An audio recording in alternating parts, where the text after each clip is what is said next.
Welcome again in new subject, new topic, gastrointestinal disorder. It's the Adult Health Nursing Unit 1, Part 1. Gastrointestinal की बात करते हैं तो ये बहुत बड़ा जो है टॉपिक है और इसके अंदर डिफरेंट डिजीजेस को हम डिस्क्राइब करेंगे, पढ़ेंगे उसके बारे में। इससे पहले कि हम आगे बढ़ें अपने यूनिट की तरफ, तो आप सबको वेलकम करती हूँ आपके चैनल पर। Me Miss Sophia Akeel Gill, nursing instructor. हमारा आज के टॉपिक्स कौन कौन से होंगे? आज हम एक टॉपिक पर ही बात करेंगे क्योंकि वीडियो बहुत बड़ी हो जाती है।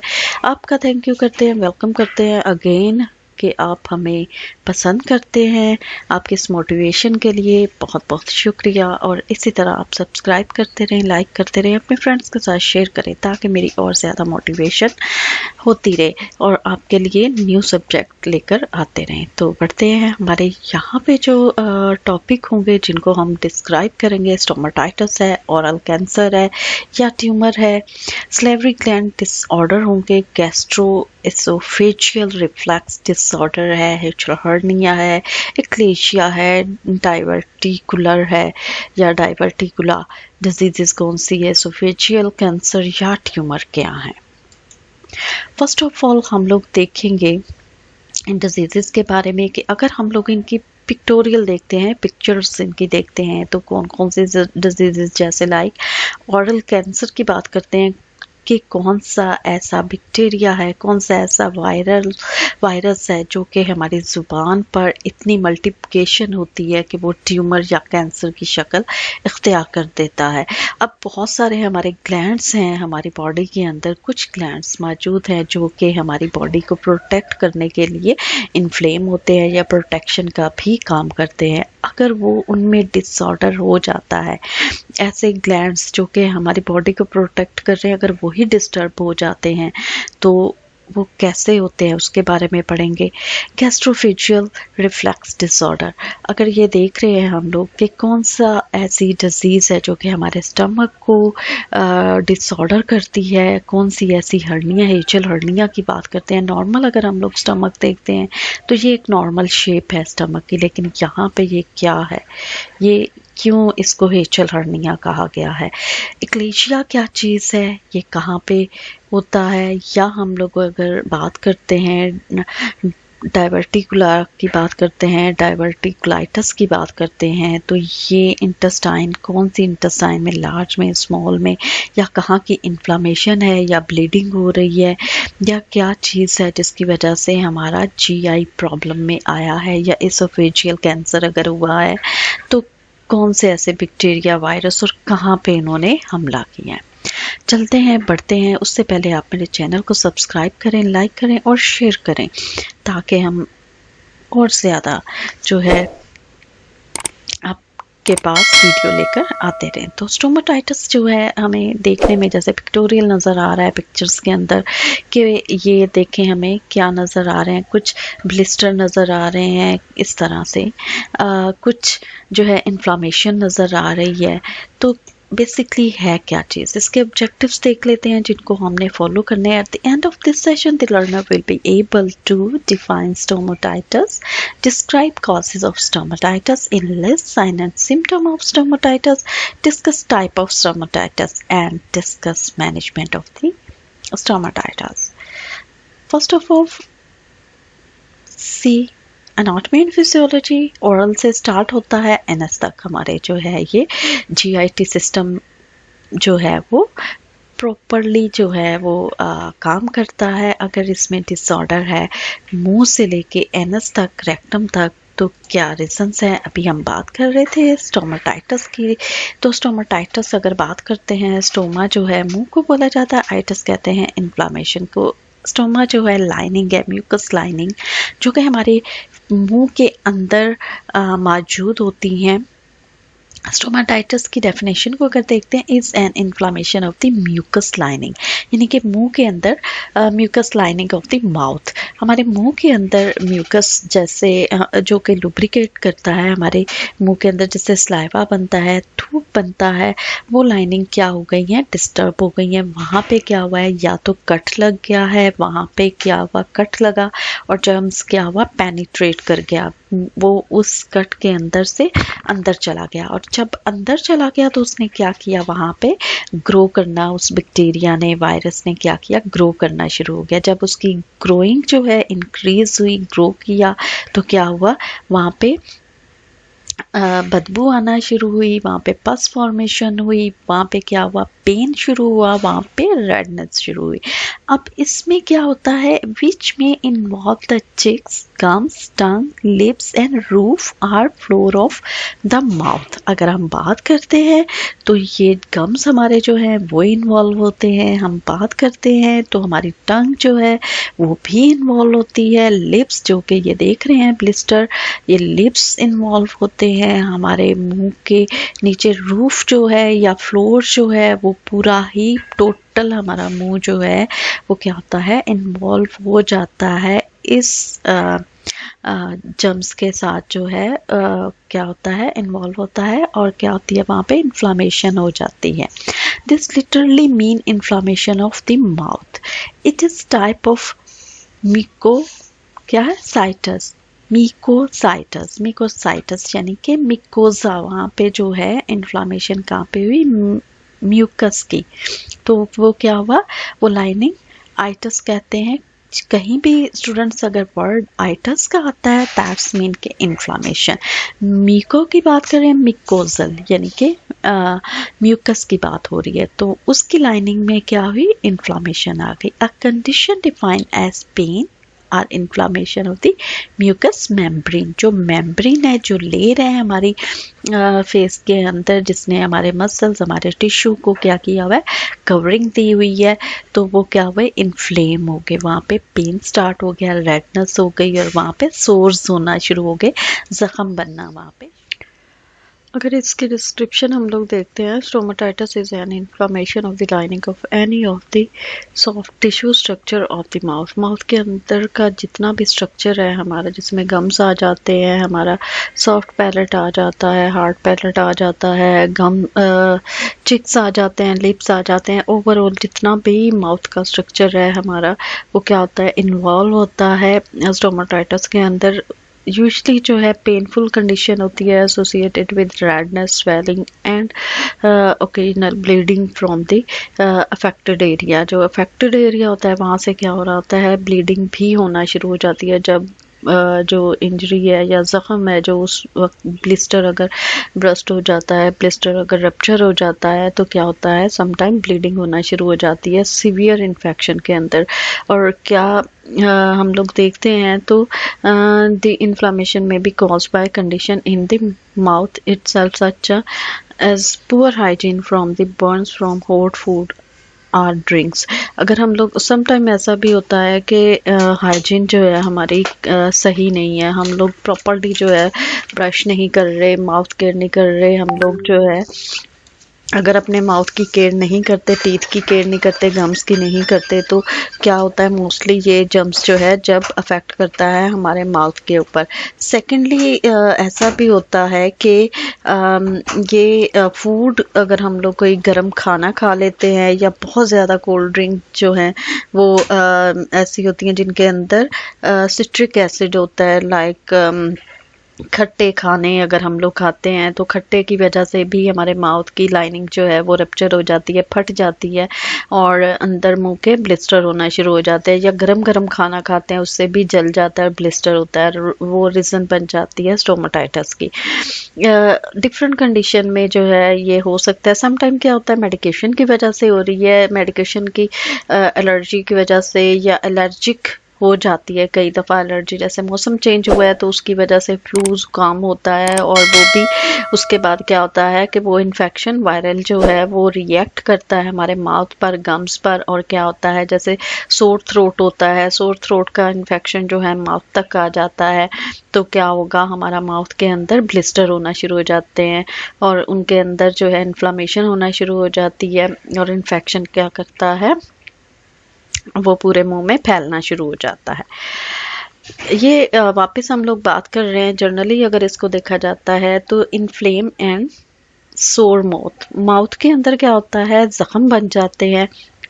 यूजली कहाँ पे होता है ये हमने बात की थी, हमारे लिप्स पर, हमारे गम्स पर, हमारे टंग पर, और जो सराउंडिंग एरिया है मुंह के अंदर जो है जो चिक्स के साथ हैं, और ये सब इन्वॉल्व होते हैं। इसी की वजह से inflammation of the soft tissue lining of any of oral cavity, oral cavity जो है जो हमारे मुंह के अंदर का हिस्सा है, अंदर की कैविटी क्या है इन्वॉल्व होती है। रीज़न क्या होती है, पुअर हाइजीन है, या कभी ऐसा होता है कि कुछ लोग ऐसे हैं जैसे हम लोग कहते हैं ओल्ड पीपल जो है हमारे सीनियर सिटीजन्स जो हैं वो क्या करते हैं डेंचर्स लगाते हैं, फॉल्स टीथ जिससे कहते हैं, नकली दांत जो हैं उनकी वजह से भी समटाइम ये प्रॉब्लम जो है फेस करना पड़ती है।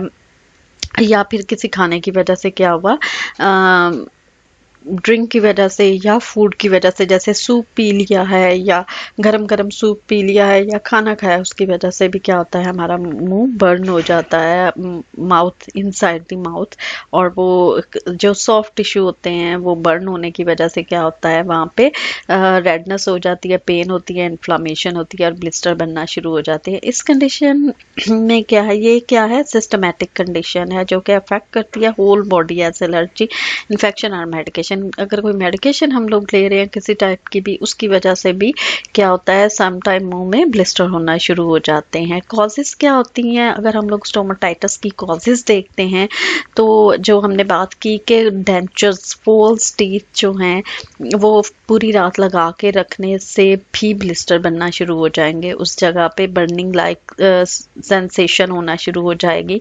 और क्या होगा, अगर आपकी ओरल हाइजीन जो है वो इम्प्रॉपर है, आप प्रॉपरली जो है दांत साफ नहीं करते, गागल्स नहीं करते, तो उसकी वजह से भी ब्लिस्टर होते हैं, उसकी वजह से स्टोमाटाइटिस होने के चांसेस होते हैं। या कभी ऐसा होता है कि आपके डेंचर्स जो हैं लगवाए हैं, जो नकली दांत लगाते हैं, कुछ जो है परमानेंट होते हैं, कुछ जो है आर्टिफिशियल लाइक जैसे कुछ देर के लिए लगाए और फिर निकाल लिए दांत, तो ऐसे दांत जो है अगर फिट नहीं है आपके मुंह के अंदर तो भी क्या होता है वो स्टोमाटाइटिस की रीज़न बनती है। सो मैनी रीजंस हैं जिसके अंदर स्टोमाटाइटिस हो जाता है, ब्लिस्टर हो जाते हैं, इस तरह की शेप जो है नज़र आती है। कोई ट्रॉमा हो सकता है, जो अभी बात हमने प्रीवियसली स्लाइड पे की कि पोस्चर जो है उसका सही नहीं है, डेंचर्स का जो हाइजीन प्रॉपर नहीं है, या स्मोकिंग करता है कोई पर्सन, हेमाटोलॉजिकल मैलिग्नेंसीज वगैरह, जैसे कोई कार्सिनोमा है, मुंह का कार्सिनोमा बात करते हैं, या कैंसर हो गया है, ट्यूमर है मुंह के अंदर, तो वो उसकी वजह से मेडिसिन ले रहे हैं और मेडिसिन की वजह से क्या होगा कि ब्लिस्टर होना शुरू हो जाते हैं। या एक वायरस है जिसे HVP कहते हैं, ह्यूमन पेप्लियो वायरस जो है, ये पेप्लियोमा वायरस जो है ये एक्चुअली है STD डिजीज है, सेक्चुअली ट्रांसमिटेड डिजीज है, वेरी क्लोज जो है रिलेशन की वजह से ये डिजीज होती है और ये एक से दूसरे में ट्रांसफर हो जाती है। मजीद इसके कॉजेज देखते हैं तो इन्फेक्शन वायरल, फंगल और बैक्टीरियल जो होता है वो अफेक्ट करता है हमारे माउथ के ऊपर, हमारे स्किन के ऊपर। स्किन से क्या होता है, अगर कोई कट लगा हुआ है और किसी पर्सन को कोई इन्फेक्शन है तो वो हम अगर हाथ मिलाते हैं, उसका पसीना हमारे साथ टच हुआ, उस जख्म के अंदर पेनिट्रेट हो गया और वो वायरल या हमने क्या किया उसका इन्फेक्शन ले लिया। डिहाइड्रेशन की भी एक वजह बनती है, मेडिकेशन, कीमोथेरेपी है, रेडियोथेरेपी है, यानी कीमोथेरेपी की वजह से भी ब्लिस्टर होने के चांसेस होते हैं। कीमोथेरेपी, रेडियोथेरेपी जो है यूजुअली ये कैंसर या ट्यूमर अगर किसी को है तो उनको ये मेडिकेशन या ये थेरेपी दी जा रही होती है और उसकी वजह से क्या होता है, स्टोमाटाइटिस बहुत ज़्यादा इंक्रीज हो जाता है। इसकी टाइप्स देखते हैं तो मेन इसकी 2 टाइप्स हैं, कोल्ड सोर कहा जाता है, कैंकर सोर कहा जाता है। कोल्ड सोर की अगर बात करते हैं, it is also cold fever blister, यानी कि फीवर के अंदर, फीवर होने के बाद जो है ब्लिस्टर होते हैं, या ड्यूरिंग फीवर भी मुंह के अंदर जो है छोटे छोटे दाने निकल आते हैं। मुंह जो है अगर हम अपनी कहते हैं कि मुंह पक गया है, इस तरह से ब्लिस्टर होना शुरू हो जाते हैं। दे आर फ्लूइड फील, यानी कि ये सोर्स जो होते हैं, ये जख्म जो है इसके अंदर पानी भरा होता है, और ये सराउंडिंग होते हैं, हमारे लिप्स के सराउंडिंग होते हैं जो कोल्ड सोर है, जो फीवर के बाद अक्सर हम लोग देखते हैं कि हमारे लिप के ऊपर जो है वो दाने छोटे छोटे से ब्लिस्टर बन जाते हैं। और कैंकर सोर्स होते हैं, also known as a aphthous ulcer, यानी कि अल्सर इसमें जलन लाइक फील होता है। ये सिंगल पेल और yellow ulcer with red outer ring or cluster of this such as ulcer in mouth, यानी कि मुंह के अंदर होते हैं, इनके अंदर पस टाइप जो है वो ऐसे पस भरी होती है, और साइड से ये रेड नज़र आते हैं, और अंदर जो होता है इनके पस होती है। यूजली ये हमारे जो है लिप के ऊपर होते हैं, टंग के ऊपर और चिक्स के ऊपर ये सोर्स जो हैं हो जाते हैं। साइन सिम्टम अगर हम लोग देखते हैं कैंकर सोर के, तो वो इस लाइक के, ये देखें इस तरह का कैंकर सोर्स जो है पस होती है, ये अक्सर यूजली देखते हैं हमारे माउथ के अंदर, ये टंग के ऊपर यूजली इस तरह से छोटे छोटे दाने सोर्स से बन जाते हैं, ब्लिस्टर बन जाते हैं। ये काफ़ी पेनफुल होते हैं सॉरी, और 5 से 10 दिन तक ये हमारे मुंह के अंदर रहते हैं, फिर ये ठीक हो जाते हैं। ये कभी भी हो सकते हैं, एक दफ़ा होने के बाद वापस ये होने के चांसेस होते हैं। Generally not associated with fever, इसको फीवर के साथ तो नहीं जोड़ा जाता, लेकिन कभी भी ये हो सकते हैं ये। और कोल्ड सोर जो अभी हम लोग बात कर रहे थे, ये इस टाइप के हमारी माउथ पे हो जाते हैं, लिप्स के सराउंडिंग में यूजुअली होते हैं। ये भी 7 to 10 डेज में क्या होते हैं, ये ख़त्म हो जाते हैं।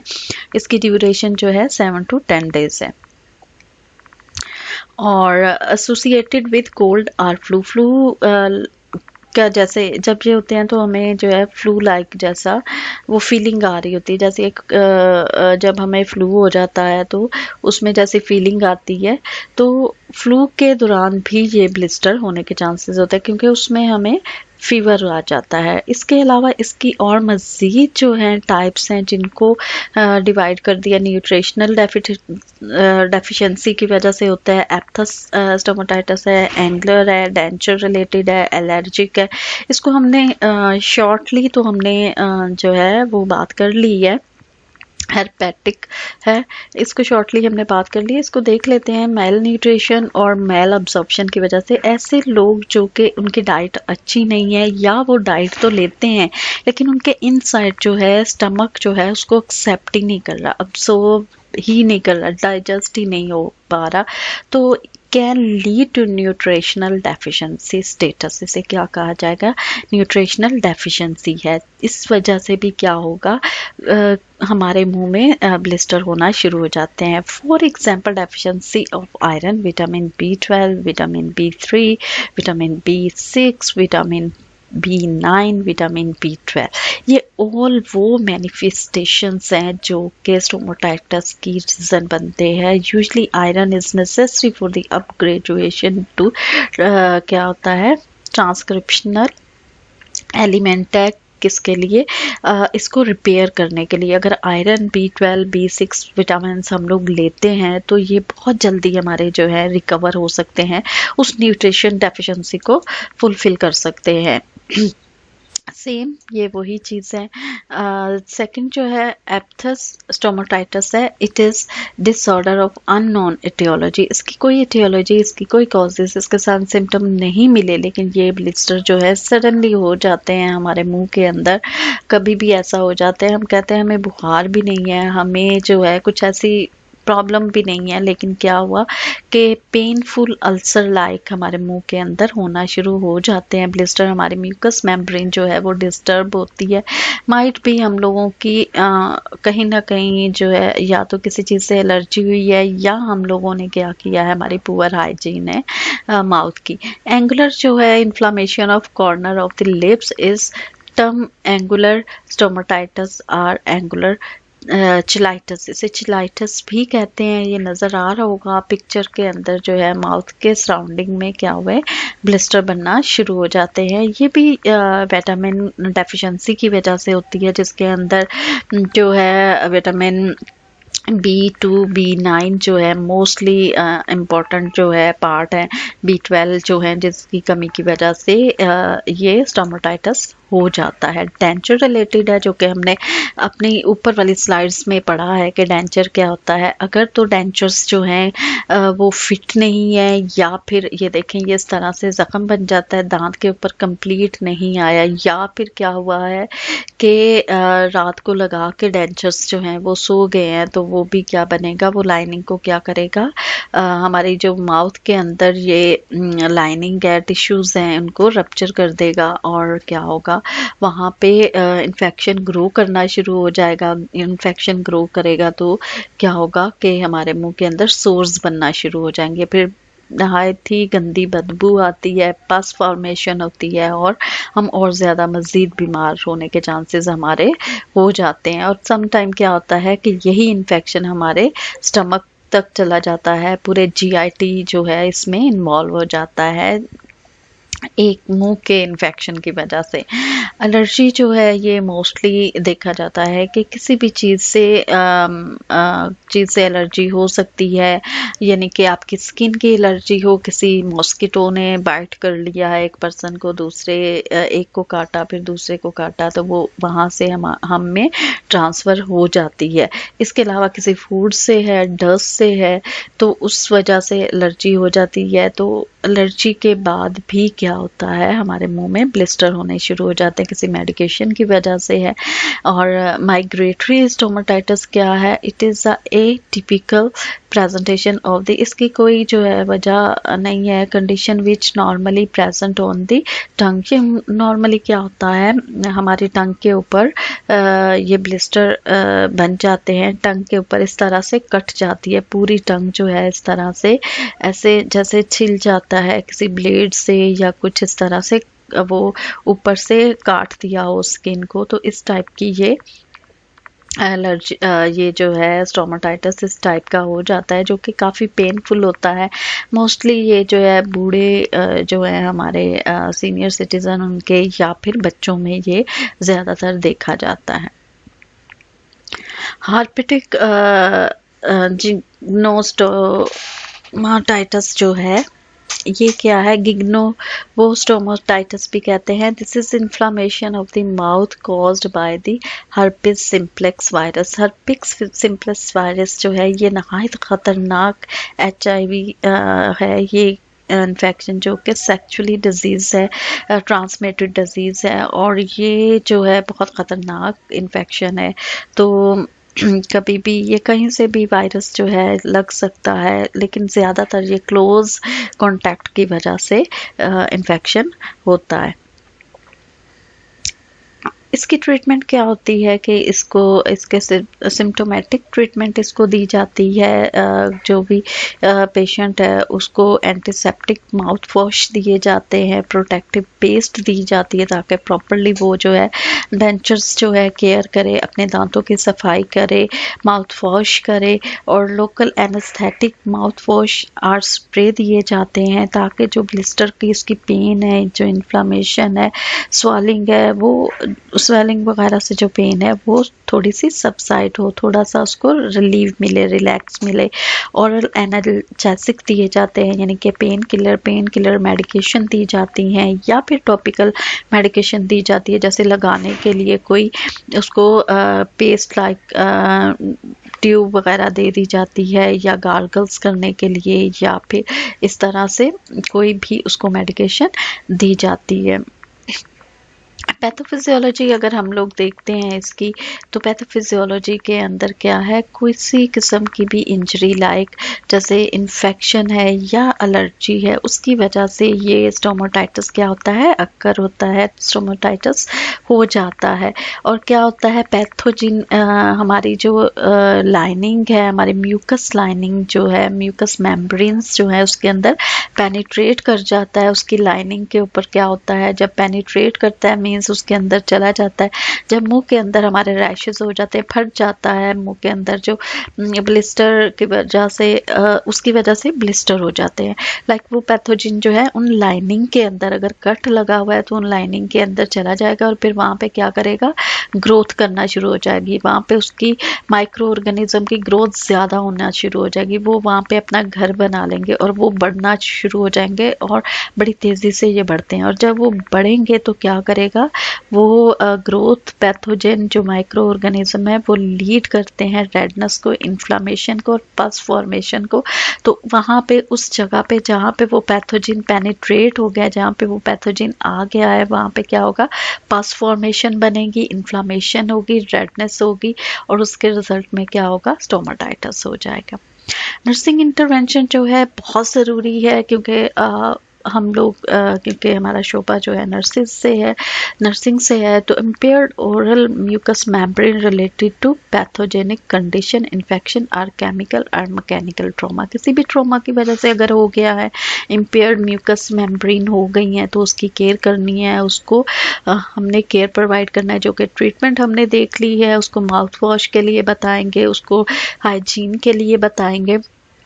कोई भी न्यूट्रिशनल क्या है, imbalance nutrition, less than body requirement related to inability to ingest adequate nutrient secondary to oral condition की वजह से, अगर न्यूट्रिशनल हमने इसकी एक टाइप पढ़ी थी कि माल अब्सॉर्प्शन है या मेल न्यूट्रिशन है, तो उस कंडीशन में किस तरह से एज सुन एज पॉसिबल वो डॉक्टर के साथ रजू करें, डॉक्टर के साथ जो है वो प्रिस्क्राइब करें, और क्या जो भी डॉक्टर उनको प्रिस्क्राइब करता है, डॉक्टर के साथ जैसे मिलेंगे तो वो उनको कुछ अच्छी मेडिकेशन या स्प्रे या कोई टॉपिकल मेडिकेशन जो है वो बताएंगे। और फिर उसके बाद जब ओरल हाइजीन उसकी सही होगी तो क्या होगा, उसको भूख लगना शुरू होगी और उसका इम्बैलेंस जो न्यूट्रिशन है वो सही हो जाएगा। Pain related to oral lesion और ट्रीटमेंट जो है वो हम लोगों ने बता दी है। जो भी माउथ वॉश है, ट्यूब है या फिर पेस्ट है वो यूज़ करेंगे। Impaired verbal communication related to treatment, risk for infection related to disease or treatment. Nursing management हमने करनी है, प्रॉपरली उसकी माउथ वॉश करना है, ब्रश करना है। जैसे भी खाना खाने के बाद पेशेंट को बोलना है कि वो कुल्ली करेगा, मुंह को धोएगा, ताकि कोई भी पार्टिकल जो है, फूड पार्टिकल अगर अंदर रह गया तो वहाँ पे वापस से जो है ग्रो करना शुरू हो जाएंगे पैथोजन, और जब उनकी ग्रोथ इंक्रीज होती है तो वो रीज़न बनती है स्टोमाटाइटिस की। पेन कंट्रोल के लिए सक ऑन आइस चिप्स और जो है आइस क्यूब, पेशेंट को बोलना है कि वो क्या करेगा कि हम ये नर्सिंग एजुकेशन पेशेंट को दे सकते हैं कि अगर उसको बहुत ज़्यादा पेन हो रहा है तो क्यूब्स जो है वो थोड़ा सा सिप करे, यानी कि जो क्यूब्स हैं माउथ के ऊपर, उन ब्लिस्टर के ऊपर लगाएगा तो वो काफ़ी उस हद तक उसकी पेन जो है रिलीव होगी। और यूज़ करे प्रॉपरली वे में, क्या है, मेडिकेशन को यूज़ करे जो डॉक्टर ने उसको बताई है। डाइटरी मॉडिफिकेशन के अंदर उसको चिल या जैसे लेमन है, चिल्ली है, ज़्यादा स्पाइसी फूड्स जो हैं उनसे अवॉइड करे। और क्या करना है, ओरल केयर करे, अपने माउथ को जो है at least 5 to 6 time each day जो है brush teeth with soft toothbrush. अगर हमारे सम टाइम ये रीज़न बनती है, हार्ड ब्रश की वजह से भी गम्स क्या होते हैं, वो रैश आ जाते हैं गम्स के ऊपर। हमारे जो गम्स हैं मुंह के अंदर, मसूड़ों के ऊपर क्या होता है, वो जगह फट जाती है। अगर हार्ड हम लोग ब्रश यूज़ कर रहे हैं, टूथब्रश यूज़ कर रहे हैं, तो वो क्या करता है, रप्चर कर देता है। और जब रप्चर होता है तो वहाँ पे पैथोजन माइक्रो ऑर्गेनिज्म पेनिट्रेट होना शुरू होते हैं और फिर वो रीज़न बनती है बड़ी अल्सरेशन की या स्टोमाटाइटिस की। होप सो आपको अच्छा लगा होगा। मेरे चैनल को सब्सक्राइब करें, लाइक करें, शेयर करें। थैंक यू सो मच अब तक मेरे साथ बनने के लिए, और इसी तरह मज़ीद वीडियो देखने के लिए कमेंट ज़रूर करें ताकि हम और न्यू वीडियो और अच्छे तरीके से आपको पेश कर सकें। God bless you everyone.